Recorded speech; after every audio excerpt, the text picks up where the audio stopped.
ANP-CIA è a fianco dei pensionati italiani per chiedere dignità e una nuova legge sulla non autosufficienza. È stata una vera chiamata generale, quella di domenica 28 maggio, che ha visto riunirsi a Forte Marghera oltre 500 pensionati da 6 regioni italiane. Con delegazioni da tutto il nord Italia, la 7ª festa interregionale organizzata da ANP, Associazione Nazionale Pensionati CIA, è stata un vero successo di presenze.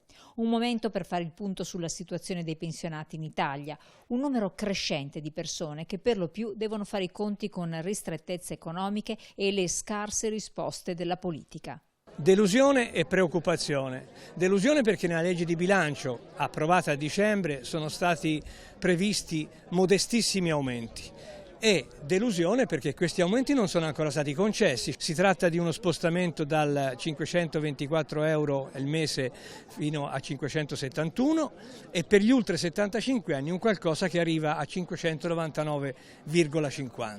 Quindi una cosa modesta. Noi riteniamo che l'anziano non è un peso ma è una risorsa, sia per le istituzioni, guai non ci fossero, e anche per chi oggi ha bisogno di avere un supporto anche storico, anche di esperienze, per esperienze che hanno maturato i nostri pensionati anziani.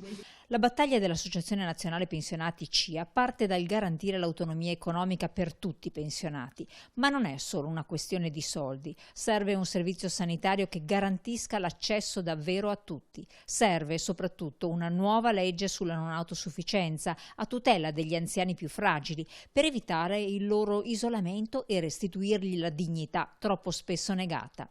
Insomma, un paese che sia davvero a misura di anziano. È una figura che noi dobbiamo tutelare e va tutelata facendolo accedere a servizi in maniera più semplificata e in maniera più corretta e puntuale. Servono servizi nelle aree rurali, soprattutto nelle aree interne. Mi riferisco in particolar modo ai servizi legati a welfare, a sanità, assistenza sociosanitaria, infrastrutture, per cercare di agevolare quelle che sono le condizioni di vita del pensionato.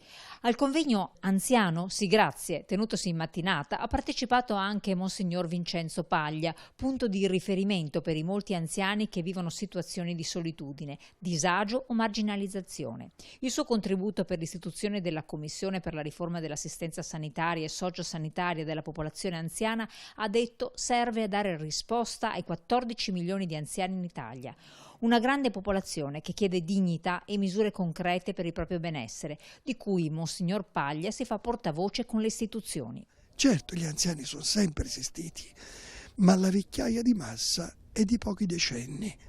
Il problema è che su questo popolo di anziani non c'è visione né politica, né economica, né culturale, né sociale, neppure spirituale e a volte neppure sanitaria. Viviamo 20 e 30 anni in più per fare cosa? Dobbiamo inventare il senso della nostra vita.